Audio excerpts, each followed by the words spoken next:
Vamos lá, pessoal. Então, eu queria que você abrisse a sua Bíblia num profeta que é meio difícil de encontrar, mas eu vou dar uma dica. Depois de Daniel, Oséias. Abrisse sua Bíblia no profeta Oséias. Eu demoro muito para pregar no Velho Testamento, mas hoje eu vou ministrar no Velho Testamento. Oséias, capítulo 4, versículo de número 6.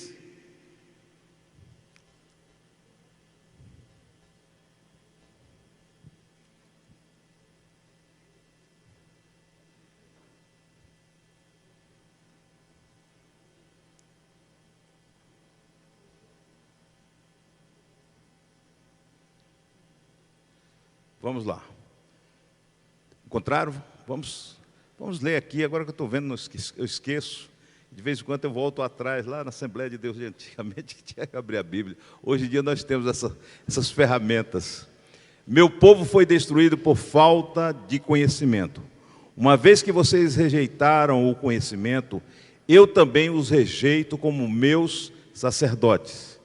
Uma vez que vocês ignoraram a lei do seu Deus, eu também ignorarei seus filhos. Pronto, só os 6 mesmo. Obrigado. Eu vou fazer novamente a leitura aqui na Bíblia. Meu povo foi destruído por falta de conhecimento. Uma vez que vocês rejeitaram o conhecimento, eu também os rejeito como meus sacerdotes. Uma vez que vocês ignoraram a lei do seu Deus, eu também ignorarei seus filhos. Palavra dura de Deus, trazida pelo profeta Oséias. Palavra dura. O profeta Oséias, ele está profetizando para o reino do norte. Não é? Israel estava dividido em 2 reinos. O reino do norte. E quem era o rei na parte norte era Jeroboão II. E o que ele vai denunciar é a idolatria do povo. Essa idolatria que tirou o povo do caminho do Senhor. E nós sabemos qual foi o fim do Reino do Norte. O Reino do Norte foi levado escravo pelos assírios. E nunca mais o Reino do Norte se estabeleceu. Mais na frente, no tempo de Jesus, o remanescente desse reino, misturado, era os samaritanos. É por isso que os judeus não consideravam os samaritanos, porque os samaritanos estavam contaminados, estavam misturados com outras nações. Por isso que havia aquela rivalidade muito grande entre samaritanos e judeus, a ponto de os judeus chamarem os samaritanos de cães. Não é? Mas Oséias está aqui denunciando que o povo entrou para a idolatria porque faltou conhecimento. E que conhecimento é esse? Aí a gente coloca no versículo 1 do mesmo capítulo, nós vamos entender do que ele está falando.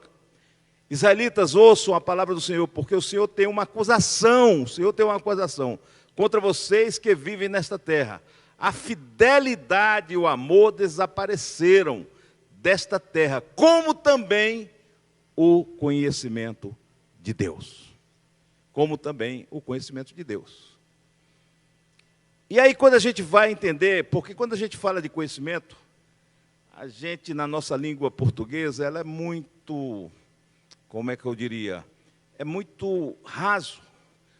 Por exemplo, se alguém chegar e disser assim, vamos dizer que eu conheci um pastor hoje à tarde, e alguém diz assim, você conheceu o pastor fulano? Eu conheci. Mas na realidade eu fui apresentado a ele. Não travei nenhum vínculo, nenhuma aproximação, nem entendi a história dele, não ouvi a história dele. Então quando a gente diz assim, conheci, a outra pessoa ele conheceu, pelo menos falou com ele. Do ponto de vista bíblico, em hebraico, a palavra da'at quer dizer conhecimento, ela não só envolve esse lado, mas ela traz com mais profundidade alguns conceitos que são importantes. Por que é importante que a gente saiba disso? Porque Deus está falando para o povo que esse povo abandonou o conhecimento dele. Então, que conhecimento é esse? Ouviu falar de Deus? Alguma coisa falou aí de Deus? Não, essa palavra envolve mais profundidade. Pelo menos 3 conceitos dentro desta palavra, do ponto de vista da língua hebraica, como Deus está falando aqui para os israelitas. Ele está dizendo: ouçam a palavra do Senhor, porque o Senhor tem uma acusação contra vocês que vivem nesta terra. A fidelidade e o amor desapareceram, como também o conhecimento de Deus. E, naturalmente, a fidelidade e o amor, não é, desapareceram porque o conhecimento de Deus foi negligenciado. Foi negligenciado. E aí, quando nós negligenciamos os caminhos de Deus, o caminho natural do ser humano é a idolatria. E não tem a idolatria apenas como alguém que vai idolatrar um objeto. Não estou falando simplesmente de alguém que idolatra uma imagem, mas o coração do homem é uma fábrica de ídolos. Quando nós abandonamos o conhecimento de Deus, nós, por natureza, não é que a gente não queira, porque a gente quer, não é uma coisa natural da nossa natureza, nós construímos ídolos. E o primeiro ídolo é o ego.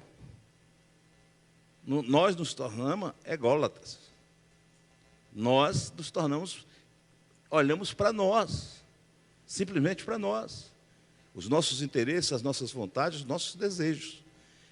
E isso o conhecimento de Deus é que vai, quanto mais nós conhecemos a Deus, e aí eu vou daqui a pouco dar os 3 conceitos, essa egolatria, ela vai se desfazendo em Cristo. Quem quiser vir após mim, negue-se a si mesmo, tome a sua cruz e siga-me. Esse negar-se a si mesmo é um ato extremamente importante na nossa relação com Deus. Porque senão, a gente pode se tornar, dentro da igreja, pessoas idólatras. Dependendo dessa relação que eu vou falar aqui agora. Então, Osés está dizendo: olha, vocês, meu povo foi destruído por falta desse conhecimento de Deus.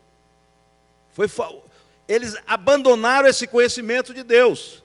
E qual é a primeira ideia que vem desse termo, quando Osés fala para o povo? A primeira ideia é a apreensão das diretrizes de Deus, é a palavra de Deus, é o conhecimento da palavra de Deus em si. E que muitas vezes nós achamos que é o que basta, não é? Nós achamos que, pelo fato de eu conhecer a palavra de Deus, eu tenho transformação de vida. Não. Tem muita gente dentro da igreja que é expert na palavra de Deus, mas tem a sua vida totalmente torta, totalmente afastada de Deus. Então não é só uma pressão intelectual, um conceito intelectual da palavra de Deus, mas é irmos mais do que isso. Se a gente for lá para o Salmo 1, versículo 1, por favor, Salmo 1, versículo 1, vai dizer assim: como é feliz aquele que não segue o conselho dos ímpios, ou seja, não anda no caminho, não anda nas diretrizes deste mundo, o ímpio não imita a conduta dos pecadores, nem se assenta à roda dos zombadores, mas, continue o versículo.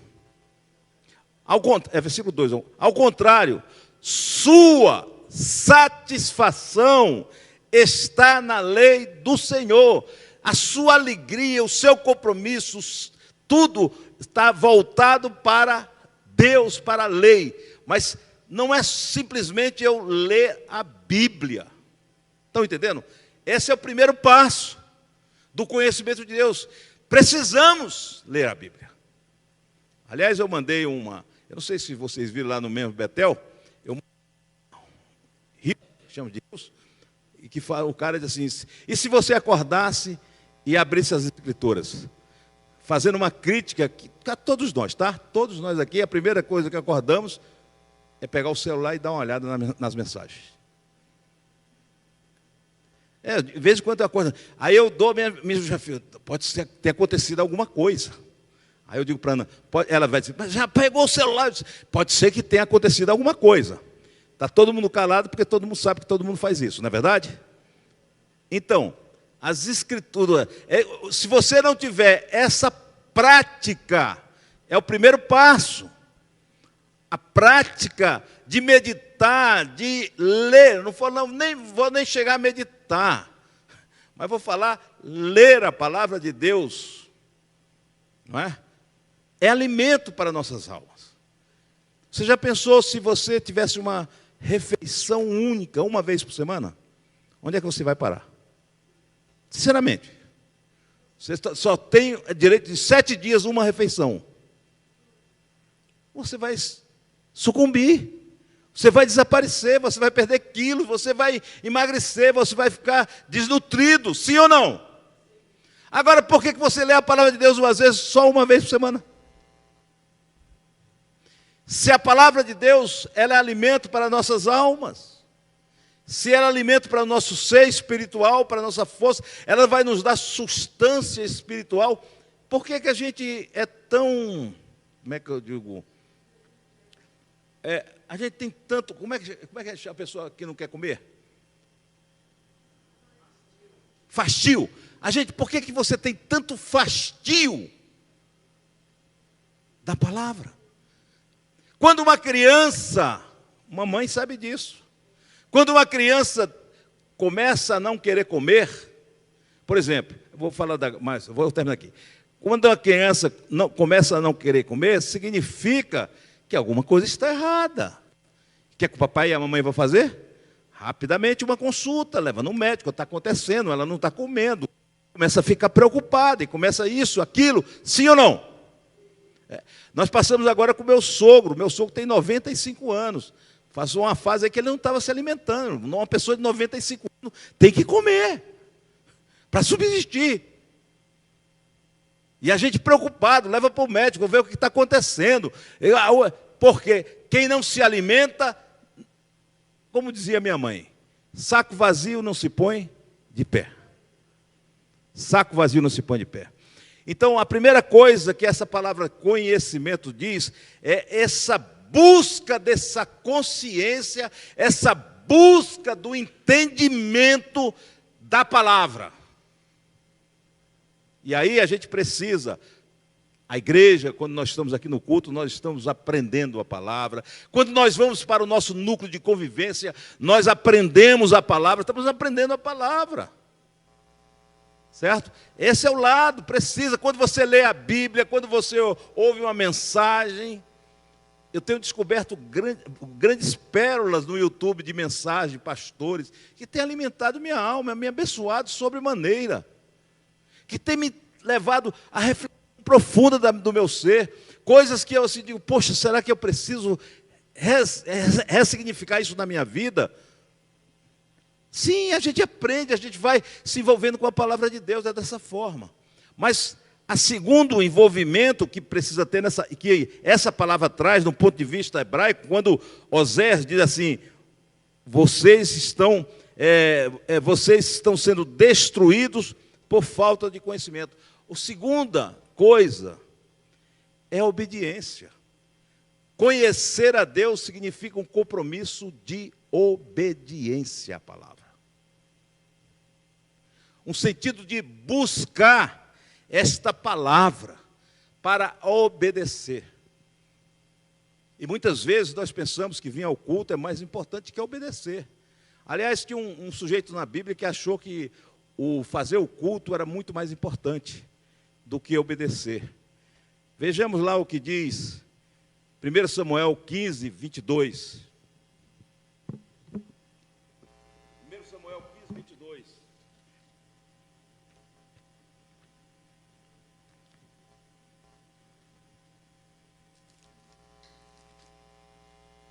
Leiam para mim, por favor.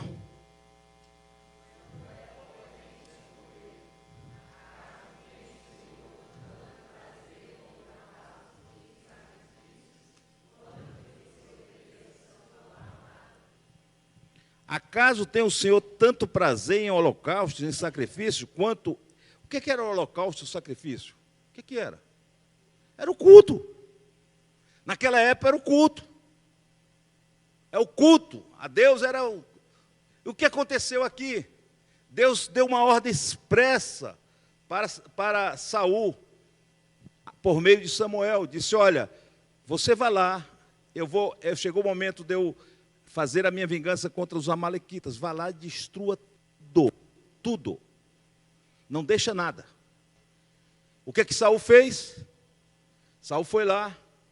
Quando ele viu os carneirinhos gordos, quando ele viu o rebanho gordo, o que ele fez? Ele destruiu só o que não prestava. Bota o 15:9 aí, por favor. Acho que é 15:9. 15:9. Mas Saul e os exércitos pouparam a Agag e o melhor das ovelhas, e dos bois, os bezerros gordos e os cordeiros. Pouparam tudo que era bom, mas tudo que era desprezível e inútil destruíram por completo. Ou seja, o que prestava ele levou. Foi essa a ordem de Deus? Não. Deus disse, destrói tudo. Mas ele desobedeceu. E aí a justificativa dele, eu acho que está no versículo 15. Veja o versículo 15 aí. Respondeu Saul, os soldados trouxeram dos amalequitas, eles pouparam o melhor das ovelhas e dos bois para sacrificarem ao Senhor, para fazer o culto. O teu Deus, mas destruímos totalmente o restante, o que não prestava. Cara de pau esse sujeito. Muito cara de pau. Deus deu uma ordem específica. E aí é que vem o versículo 22.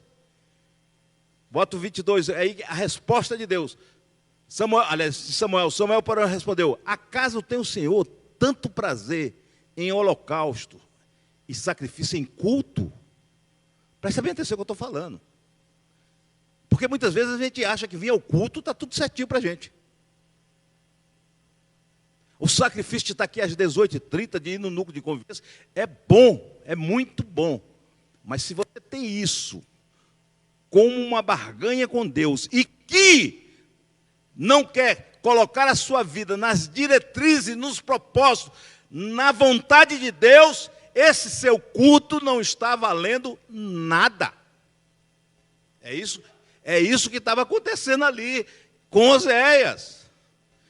O sistema religioso estava funcionando, os sacerdotes estavam cumprindo o papel deles, não é que pararam não, eles estavam cumprindo, tudo certinho, como nós fazemos aqui. Mas o problema é que o povo e os sacerdotes não estavam obedecendo nesse sentido do conhecimento de obediência à lei de Deus, não estavam fazendo. E aí é o que Samuel veio colocar. Acaso o Senhor tem tanto prazer em holocausto e sacrifício, quanto em que se obedeça a sua palavra? Você está entendendo? E como você vai obedecer a palavra se você não lê a palavra? Se você não coloca essa palavra dentro do seu coração, se você não conhece essa palavra, como? Então, 22, o restante aí, por favor. A obediência é melhor... Obrigado, pastor, isso aí. A obediência é melhor do que o sacrifício, e a submissão é melhor que a gordura de carneiros. O que Deus quer da minha vida e da sua é que a gente se alinhe ao processo dele, à vontade dele, ao desejo dele, e coloquemos nossas vidas debaixo da vontade do Senhor. Essa é a nossa luta, irmãos queridos. Essa é a minha luta todo santo dia, porque todo santo dia o meu ego está querendo coisas que não é preciso, não é o caminho do Senhor, que vão bater de frente, e eu tenho que me negar a mim mesmo e me colocar na trilha de Deus. É por isso que o caminho é estreito, porque não tem como alargar, não tem atalhos. é se colocar à vontade de Deus. E eu vou mostrar daqui a pouco que não estou falando aqui de comportamentos, não. Porque muitas vezes nós queremos nos alinhar aos comportamentos, listar os comportamentos. O problema dos comportamentos, quando você lista o comportamento, é que daqui a pouco tem outro.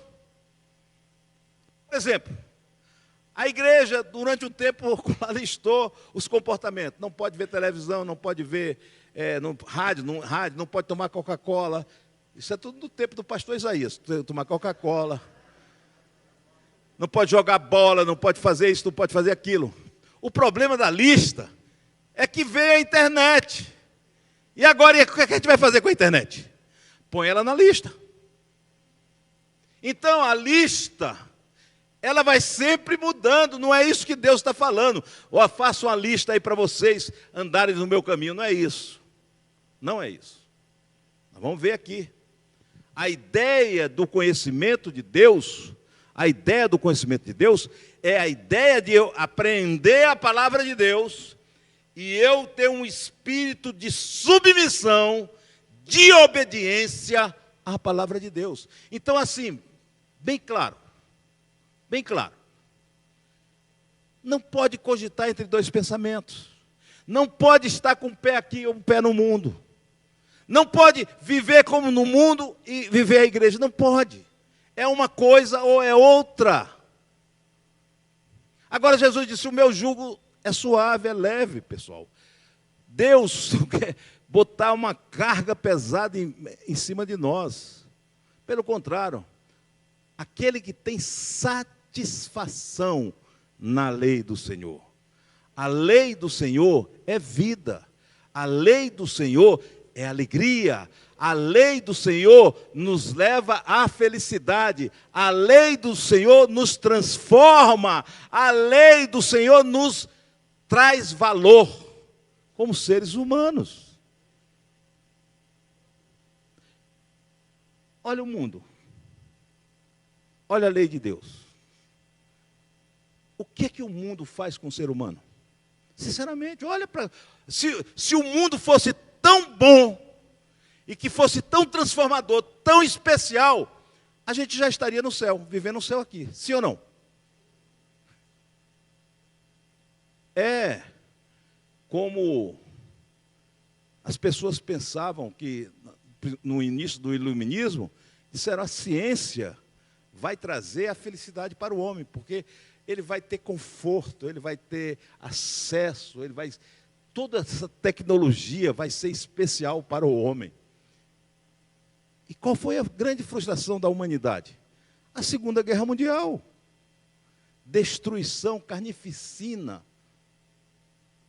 6 milhões de pessoas, judeus, crentes, homossexuais, mas tem mais outro grupo também, que foram sacrificados à toa, irmãos. Esse é o coração do homem. E o mundo jaz no maligno. Entenda isso. Igreja, quando quer andar, precisa andar no conhecimento de Deus, tem que andar na obediência. A igreja que eu estou falando, sou eu e você. Não estou falando de Assembleia de Deus, eu estou falando de um espírito de submissão. E a submissão é melhor do que a gordura do carneiro. Sabe, muitas vezes nós queremos trazer para Deus gordura de carneiro. E Deus está dizendo, isso não me alegra. Esse sacrifício, essa coisa não me emociona. Eu não tenho emoção com esse negócio. Agora, um coração quebrantado, um espírito compungido, isso eu não aguento. E essa prova desse coração quebrantado e compungido, a gente vê na história de Davi. Porque se a gente fosse julgar Davi por comportamentos, coitado. Mas qual é a grande lição de Davi? É o de um coração quebrantado e compungido, não sacrifício, mas é um cara que, como eu e você, erramos, falhamos, mas ele sabe dar marcha ré. Ele sabe voltar, ele sabe entrar na trilha de Deus novamente. Ele não vai por caminhos dele, mas ele diz, opa, volta. É aqui o meu caminho. É esse o propósito. A obediência à palavra de Deus. A primeira, que eu falei, do Daat, é o entendimento, a apreensão das diretrizes de Deus. É ler a palavra, é colocar a palavra no coração, é meditar, é ter satisfação na palavra. Salmo 1. Segundo, obediência. Então, quando falava de conhecimento para o israelita, ele disse: será que eu estou lendo, ouvindo a palavra? Será que eu estou obedecendo a palavra? E a terceira conceito que vem nessa palavra é de relacionamento com Deus.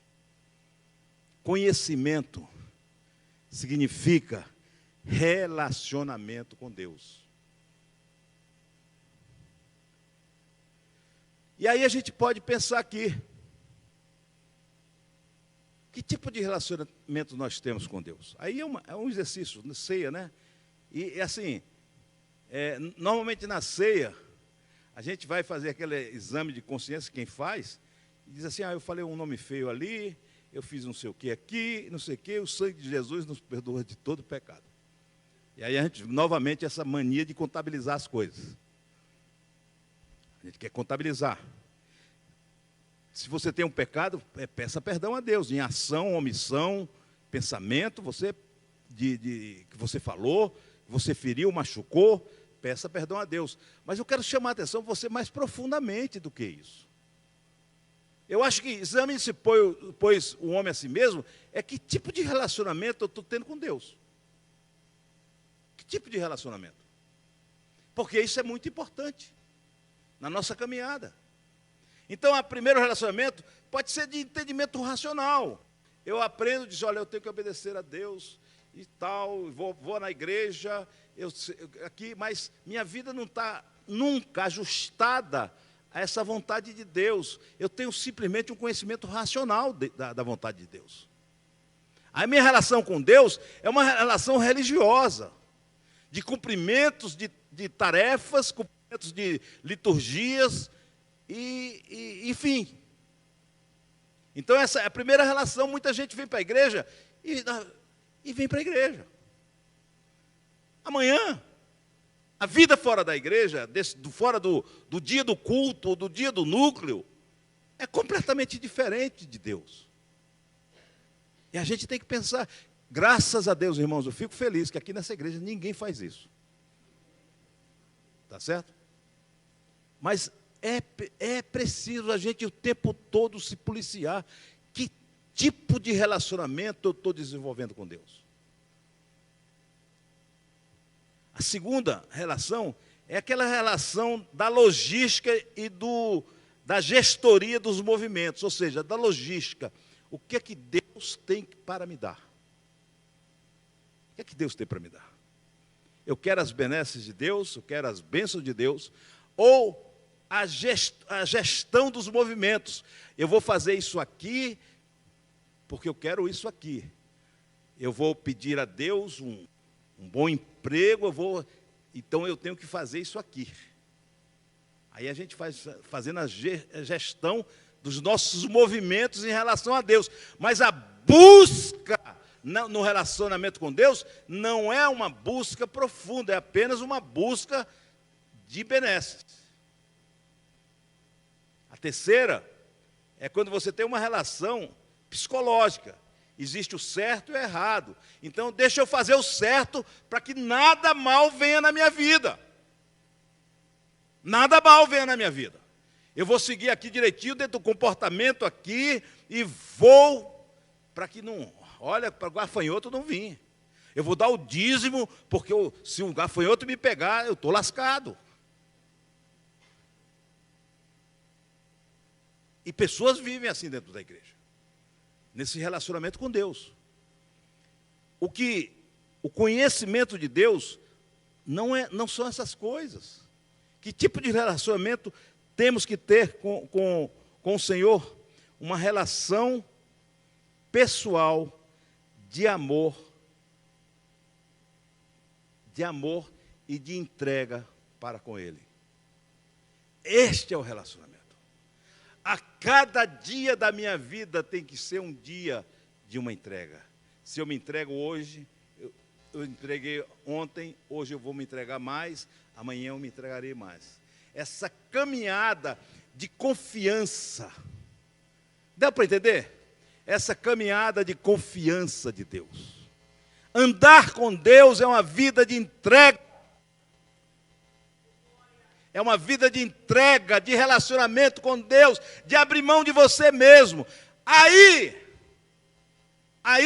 Oséias vai no capítulo 6, no versículo 3, ele vai dizer isso.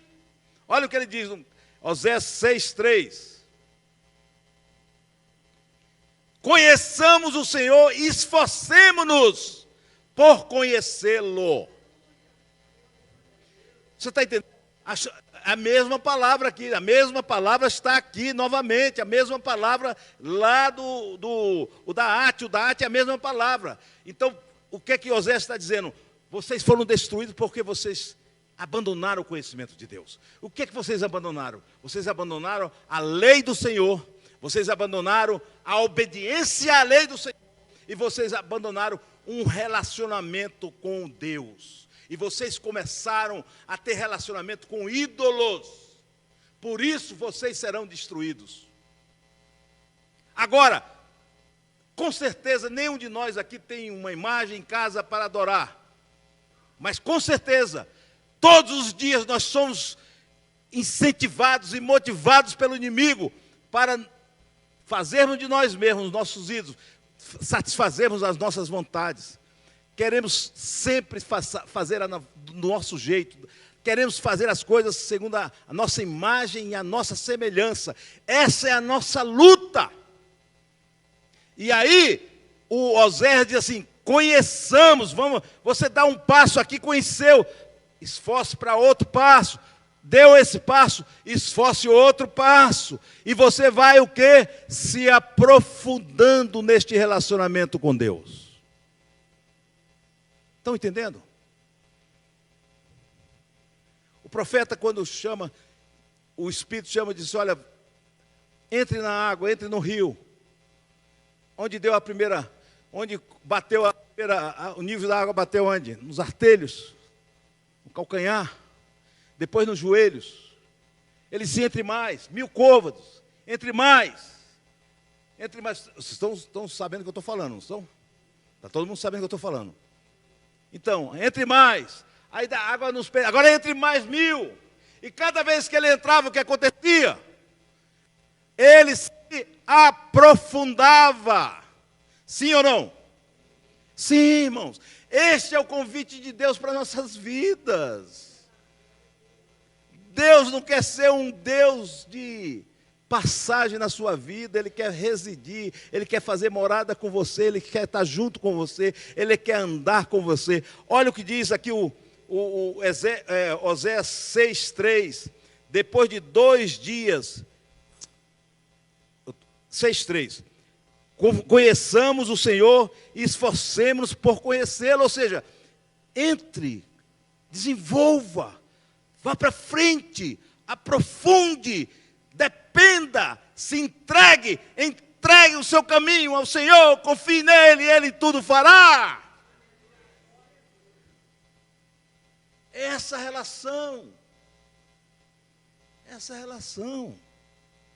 O problema nosso é que a gente quer fazer do nosso jeito. Ou pior, a gente quer que Deus faça do nosso jeito. Isso é um desafio para a igreja. Isso é um desafio para mim e para você, porque minha natureza e a sua é egocêntrica. A nossa luta é interior, aqui dentro da nossa alma, é dentro do nosso ser.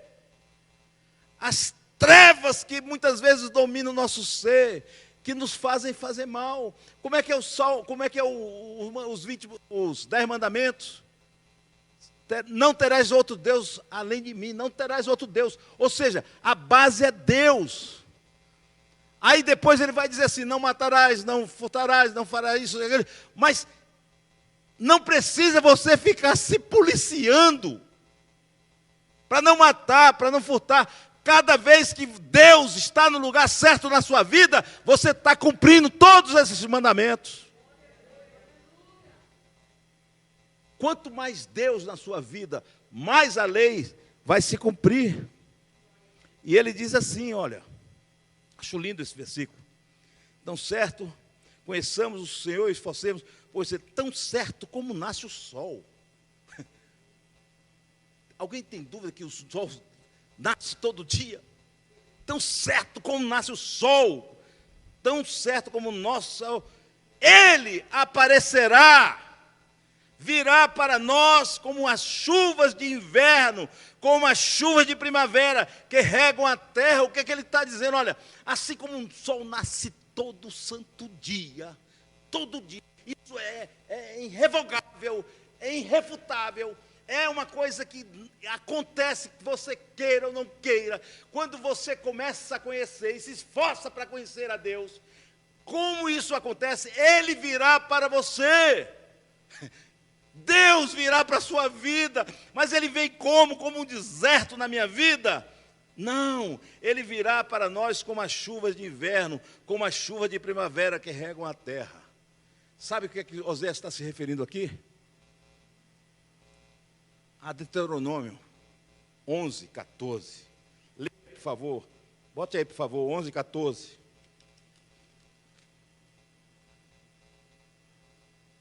Então, no devido tempo, enviarei chuva sobre a terra. Chuva de outono, são duas chuvas, lá que ele falou. Chuva de outono e de primavera, para que vocês recolham o cereal e tenham vinho novo e azeite. Aleluia. Aleluia. Aleluia. Quanto mais a gente se aproxima dele, mais ele aparecerá para nós. E ele vem com bênçãos na nossa vida. Aí você não precisa se preocupar com o que vai comer, o que vai vestir, o que vai ter, o que não vai ter, porque ele é a bênção na sua vida. A bênção não é aquilo que ele dá, mas Deus é a própria bênção na nossa vida. Mas a gente precisa aprender isso, pessoal. A gente precisa aprender a se entregar ao Senhor, a conhecer Jesus, a conhecer Deus. Veja, muitas vezes nosso conhecimento fica nesse conhecimento teórico, na nossa cabecinha. A gente sabe a história de Davi, sabe a história de quê? Sabe, Jesus falou isso, falou aquilo.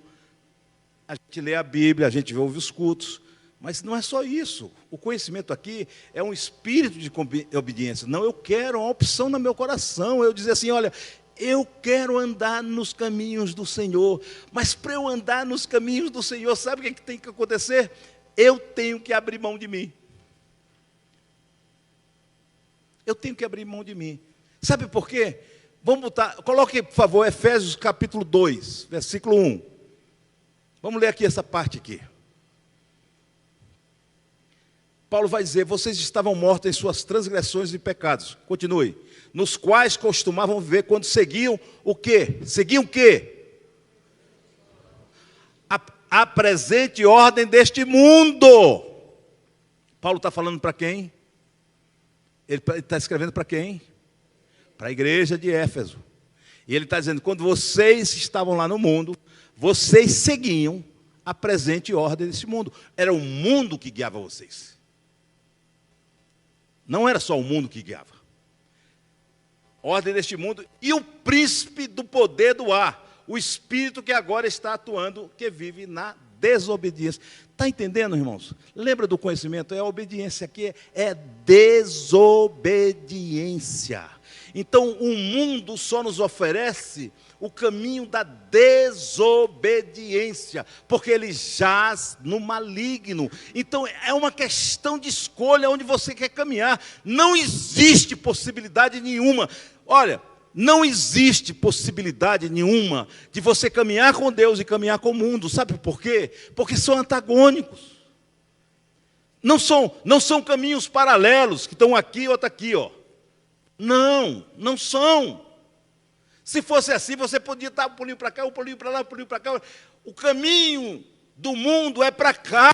O caminho de Deus é para lá. Arrependimento, teologicamente, significa mudança de rota. A gente, quando se arrepende, a gente muda de rota. É um giro de 180 graus. Você está entendendo isso? Isso é extremamente importante. Como cristão, a gente sabe isso. É isso que Paulo, que o Osés está falando. Vocês deram meia volta do caminho de Deus, sem o bem. Vocês deram volta e foram para o caminho do mundo, da idolatria, do ego. E vocês estão indo aqui. E vocês, cada vez que vão para cá, vocês desconhecem mais a Deus. Agora, virem-se, volte para o caminho. Virem-se e conheçam a Deus e prossigam, se esforcem, irmãos. Esforço não vem do céu, o Espírito Santo vai estar aqui. O Espírito Santo está aí na tua caminhada com você, torcendo por você, lhe ajudando. A Bíblia diz que o Espírito nos assiste nas nossas fraquezas. Ele está do nosso lado, está dentro da gente, ali conosco, torcendo por nós. Mas a decisão de andar no caminho não é do Espírito. É minha e sua. Eu escolho. E não existe possibilidade. No momento que você dá o passo para o mundo, você vira para o lado de lá. Não existe. Você está entendendo? Olha o que ele diz aqui. Dos quais costumavam viver, vocês costumavam viver. Vocês não tinham Cristo, vocês costumavam viver desta forma. Era o caminho de vocês. Era a roda dos escarnecedores. É no caminho dos pecadores. É assim que vocês andavam. Quando seguiam o presente ordem deste mundo e o príncipe do poder do ar. Porque o mundo jaz no maligno. Quem administra este mundo, o sistema mundano, não é Deus ainda, irmãos. É por isso que o reino tem que avançar. Reino, quem é o reino? Reino somos nós, a igreja. É por isso que a igreja tem que avançar. Você está entendendo? Levando essa mensagem de quê? De libertação. Resgatando vidas da mão de Satanás. Porque quem não está com Cristo está seguindo a Satanás, a serpente, irmãos. E o convite para nós o tempo todo do diabo é o mesmo do Éden. Saiam daí, venham para cá, porque aqui vocês serão deuses. Aqui vocês farão a sua vontade. Vocês não precisam fazer a vontade de ninguém, basta você fazer a sua vontade. E o diabo quer isso, que eu faça a minha vontade. Não é que eu faça a dele, não, é a minha. Porque no dia que eu faço a minha vontade, a Bíblia diz que Davi um dia acordou meio arrogante. Davi era um homem, o que me admira muito no Davi é a humildade de Davi, é o coração quebrantado que ele tem. O Salmo 13, ele diz assim: Senhor, não deixe que a soberba se assenhorie de mim, porque ele sabe que é perigoso. Mas um dia ele acordou meio soberbo, pastor Isaías. Acordou e olhou e disse: cara, eu sou um grande general. Eu sou um grande estrategista. Eu preciso saber quantos soldados eu tenho. E Deus olhando de longe. E aí ele foi e chamou o general dele e disse: olha, faz o seguinte, conta aí o exército, eu quero saber quanto eu tenho. O maior orgulho de um comandante, não é, Wesley? O maior orgulho do comandante é quando ele vai para frente do seu quartel, ele já toma aquele peito, assim, todo poderoso, porque o comandante é o todo poderoso. Não sei na PM, mas não é, na Marinha, o comandante é o todo poderoso.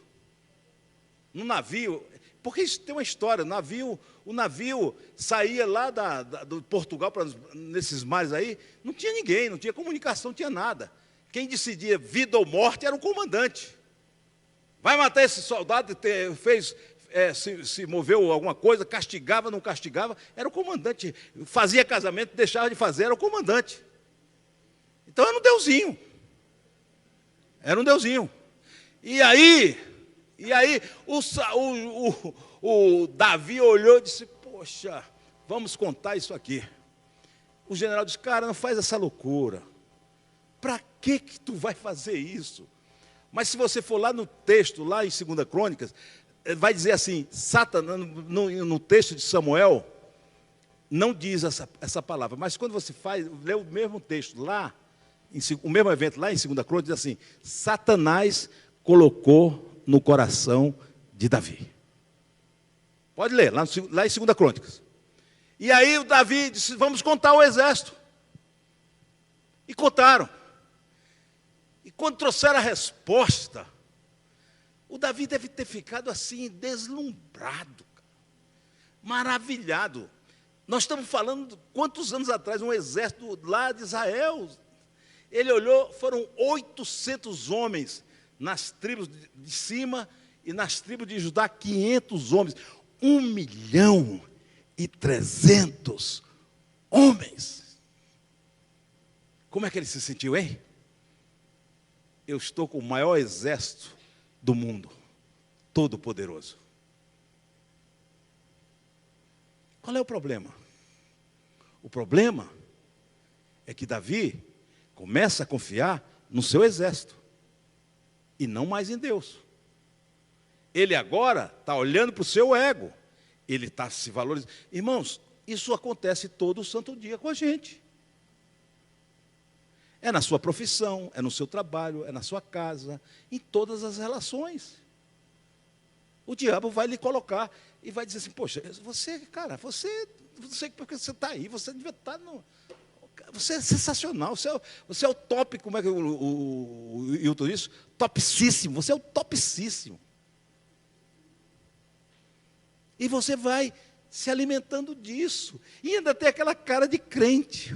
Oh, Deus tem me ajudado até aqui. Mas Deus não vê aparência, Deus vê coração. Entenda isso, Deus vê coração.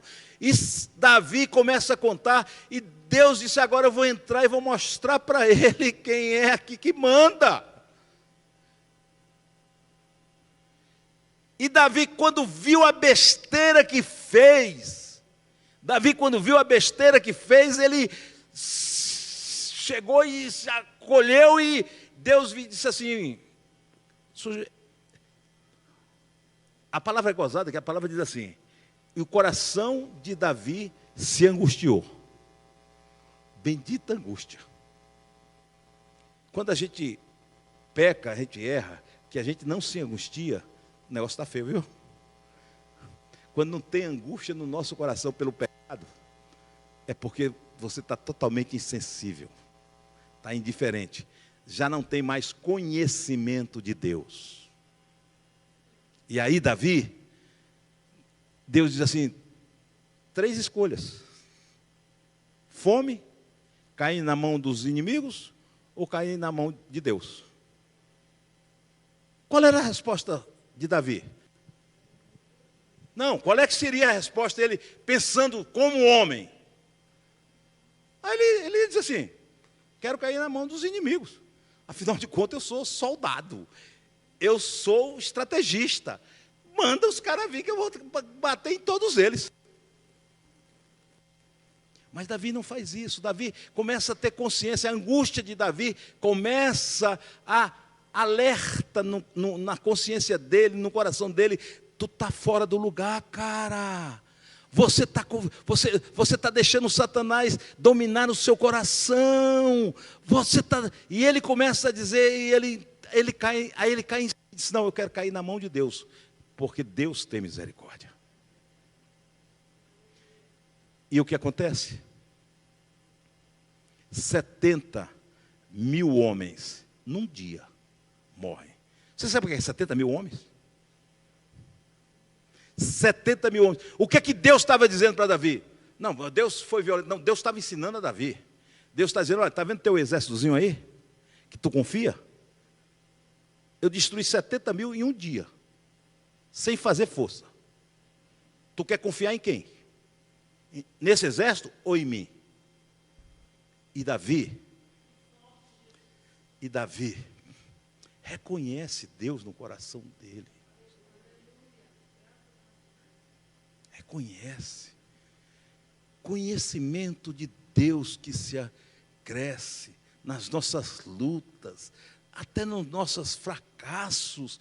O caminho é sempre o retorno, o caminho é se alinhar novamente com o caminho do Senhor, é voltar para se esforçar para continuar conhecendo a Deus.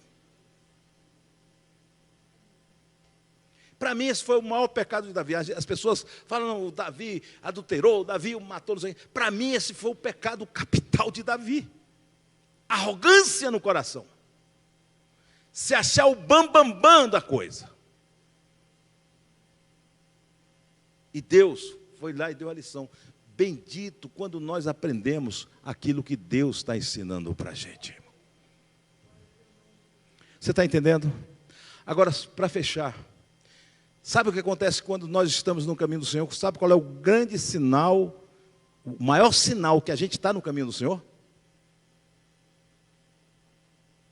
Você pode levantar um bom assembleano aí, raiz, pastor. O sinal que eu estou no caminho do Senhor é quando eu falo em línguas estranhas. Eu sou outro homem. Eu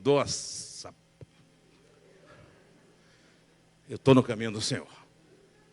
Aí o outro assembleano aí, vamos lá, outro assembleano. Aí o presbiteriano levanta e diz, não.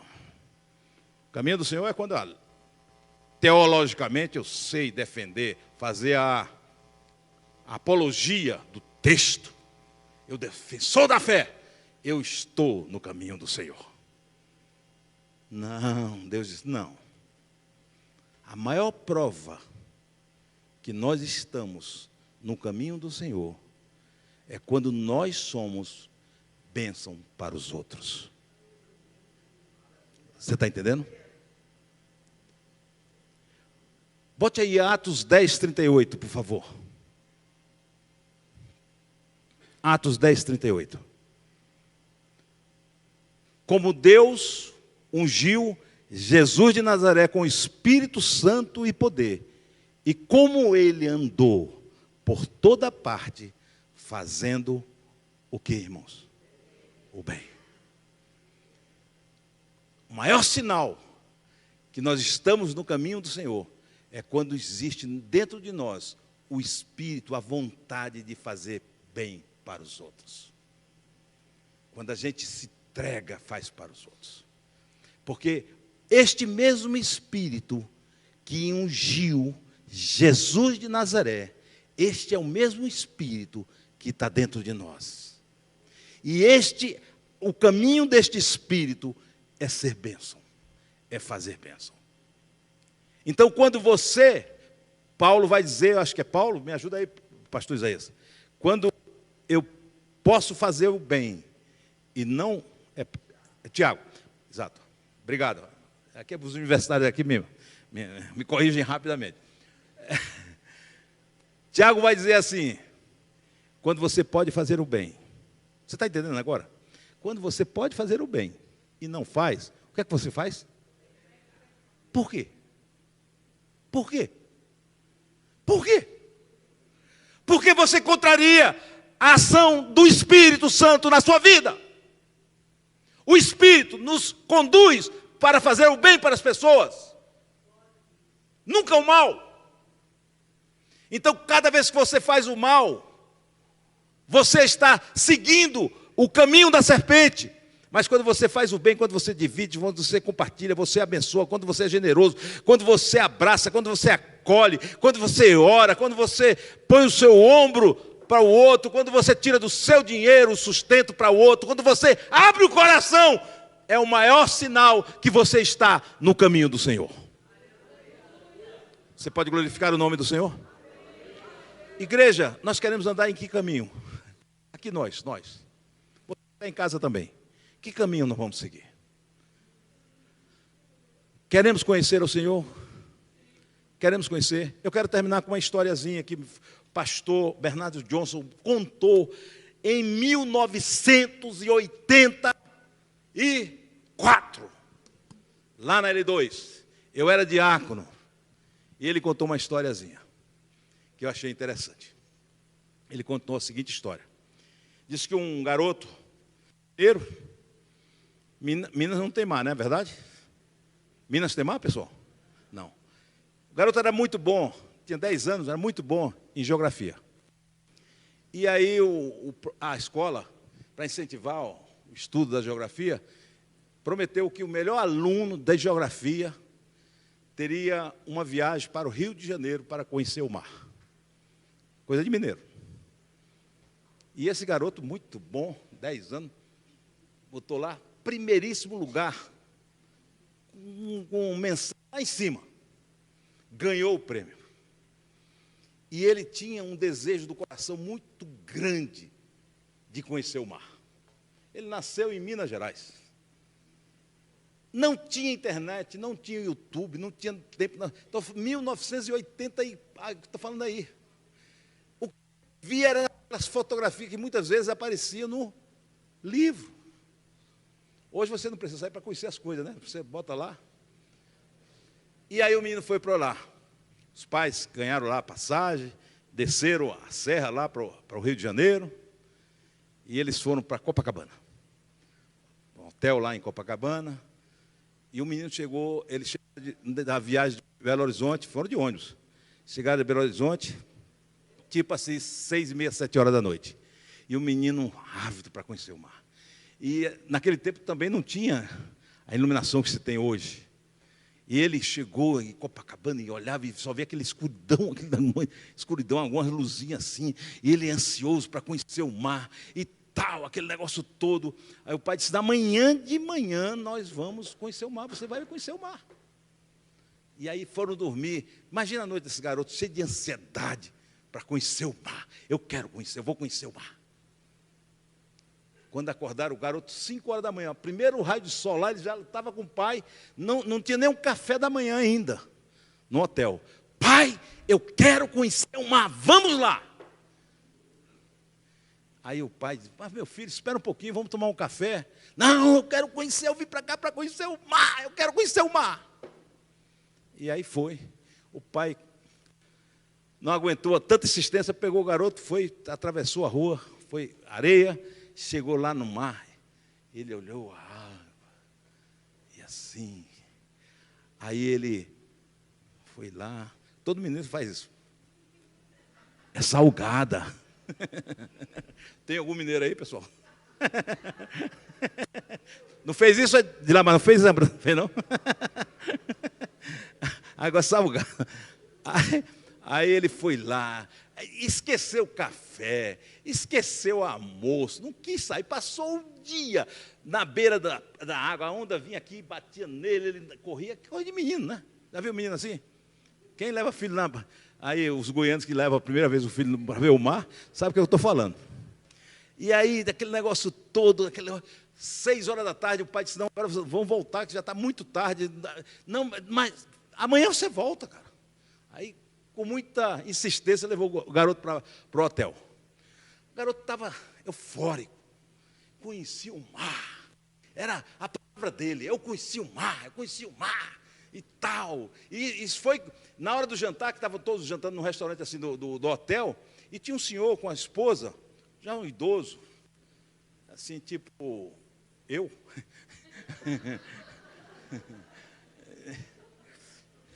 Né? E aí estava jantando, e o menino sentado, cá, e ele falando, pai, que conhecia o mar, que tal, que não sei o quê. E aí foi contaminando as pessoas, e o garoto animado, eufórico. E aquele homem que estava sentado ao lado, ele passou a vida dele comandando navios no mar. Ele já tinha navegado vários oceanos no mundo. Nos últimos 20 anos, ele era comandante de um petroleiro. Ele passou a vida toda dele no mar. E o garoto chegou assim, animado. O senhor sabe de uma coisa? Ontem eu conheci o mar. E o senhor olhando, oh, que beleza você conheceu o mar. E ele começou a pensar dentro de si.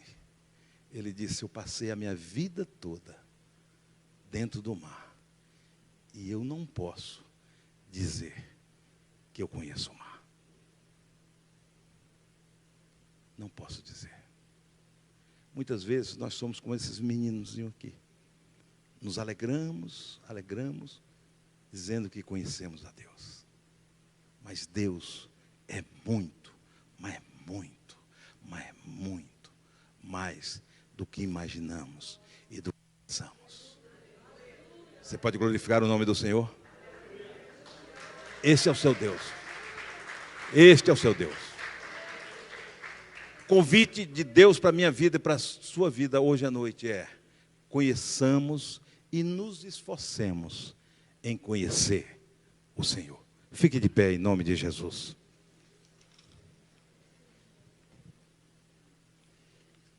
Eu vou fazer diferente. Eu não quero que você contabilize pecado aí.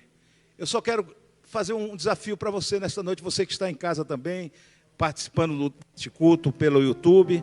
Eu quero fazer um desafio que foi um desafio que eu acho que é o maior desafio que cada um de nós precisa fazer o tempo todo. Que tipo de relação eu estou com Deus? Que tipo de relação? De religioso?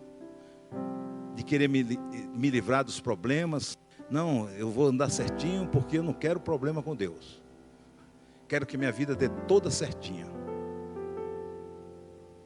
Ou você é uma relação logística, né? Quanto mais eu receber de Deus, melhor. Quanto mais eu receber de Deus, melhor. Ou de gerenciamento, né? De movimentos. Só que tem um Deus assim: Senhor, eu compro isso ou não compro? Senhor, eu vou para lá ou não vou? Eu faço esse concurso ou não faço? Eu aceito esse trabalho ou não aceito? Entendeu o que eu estou falando? Pessoas que só olham para Deus nesse sentido. E Deus está dizendo assim: venham, eu quero aparecer para vocês. Eu quero ser como chuva na vida de vocês, onde não vai faltar nada. Onde a bênção sou eu. Não são as coisas que eu dou ou deixo de dar. A bênção é eu estar com você. Entrega o teu caminho ao Senhor, tudo fará.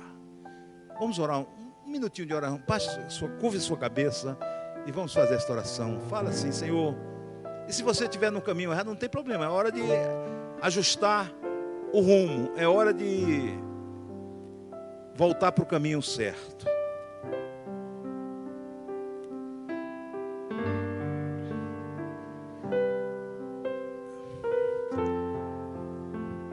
Senhor, Tu és o nosso Deus, Senhor. Ó Senhor, quantos somos tão tentados, Senhor, de desviarmos, de sairmos dos Teus caminhos. Muitas vezes dentro da igreja, Senhor. Muitas vezes como pastor. Queremos fazer as coisas ao nosso modo, segundo os nossos desejos, segundo a nossa vontade, segundo o nosso querer e o efetuar. Mas, Senhor, nos ajuda a Te conhecer e confiar em Ti, a entregar o nosso caminho a Ti, Senhor. E saber que tudo Tu farás, Senhor amado. Ó Senhor, que a gente recue de posições de soberba, de posições que achamos que são os melhores, que temos condições, temos justiça para nos apresentarmos diante de Ti. Senhor, se não for o sangue de Cristo na nossa vida, nós seremos consumidos, Senhor, somos condenados, mas nós estamos no Teu caminho, queremos fazer a Tua vontade, como pessoa, como crente, Senhor, nesta ceia, Senhor. Ó Deus, que a gente mostre os sinais que estamos no Teu caminho, que sejamos generosos, abençoadores, pessoas que edifiquem, pessoas que acolhem, pessoas que se doam, Senhor amado. Ó Senhor, dá esse sentimento em nossos corações, tira o egoísmo, o egocentrismo da nossa alma, Senhor. Isso faz como Cristo que se entregou por nós. Ó Senhor, sendo da forma de Deus, não teve usurpação de ser igual a Deus, mas aniquilou-se a si mesmo, Senhor. Ó Senhor, que haja em nós o mesmo sentimento que houve em Cristo Jesus. Ó Senhor, quando nós somos mais doadores, quando nós somos mais generosos, nossos relacionamentos se tornam mais felizes, Senhor amado. Ó Senhor, quando os maridos são mais generosos, mais abençoadores, o casamento vai melhor, Senhor. Quando as esposas fazem o mesmo, a mesma coisa. Relação filhos e pais, a mesma coisa. Quando temos esse altruísmo da alma, do coração, todos os relacionamentos são abençoados, porque Tu abençoas dessa forma, Senhor amado. Ó Senhor, dai-nos isso.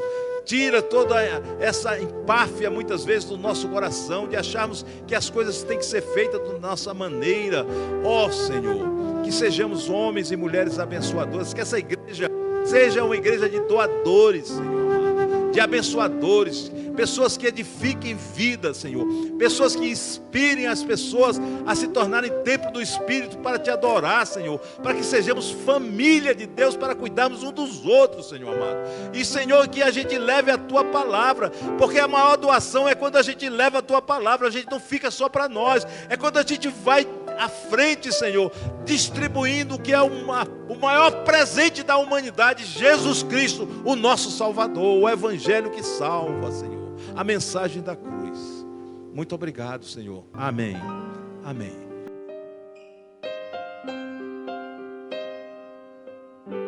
Homens dizem que eu estou onde eu nem entro mais.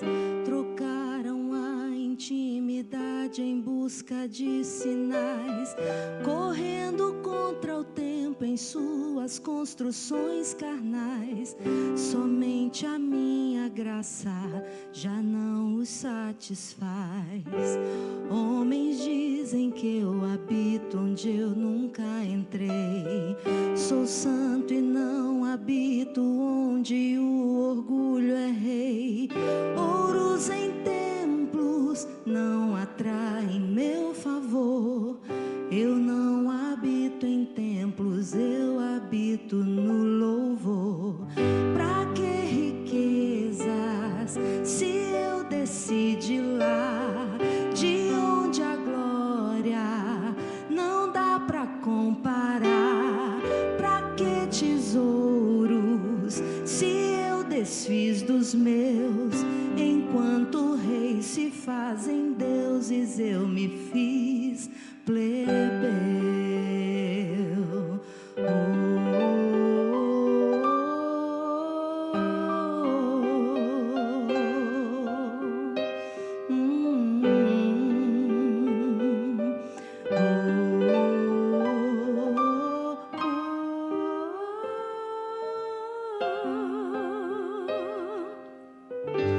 Homens dizem que eu habito onde eu nunca entrei. Sou santo e não habito onde o orgulho é rei.